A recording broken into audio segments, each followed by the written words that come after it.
Hello everyone. Today we are going to start the next topic of English grammar, that is verbs and prepositions. So verbs are the words that expresses an action, event or an state. Verbs are of two types. First is main verb and second is auxiliary verb. So main verbs are the verbs that can occur independently or in combination with auxiliary verbs, and main verbs are of two types. First is transitive verbs and second is intransitive verbs.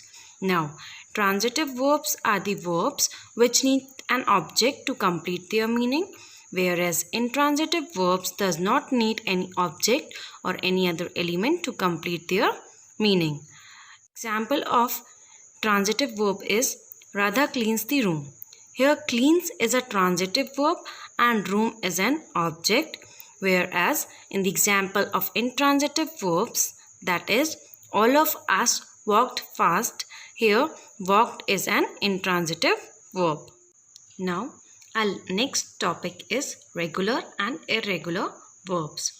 So words that need D or ed with their base form are known as regular verbs.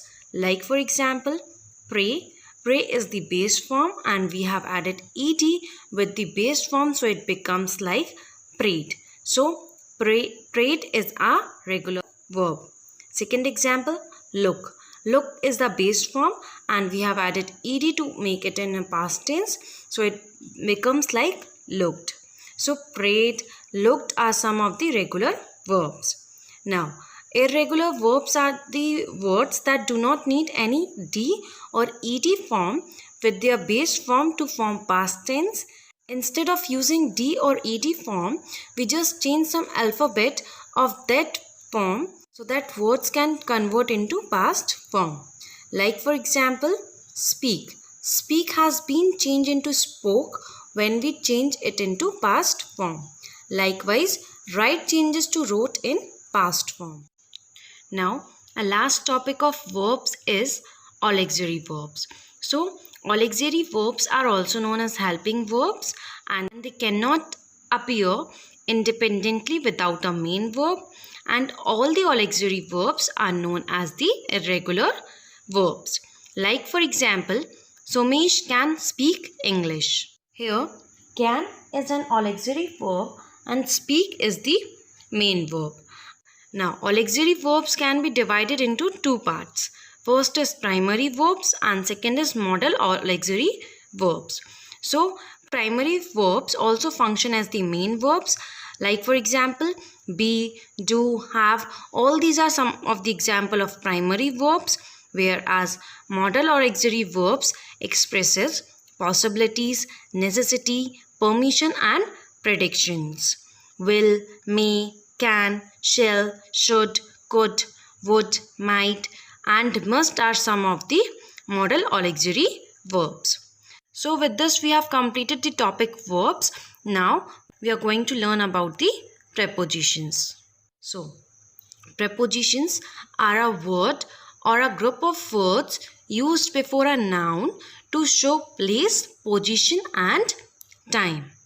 Preposition can also be of two types. First is simple preposition, second is complex preposition. So, simple prepositions are only one word preposition.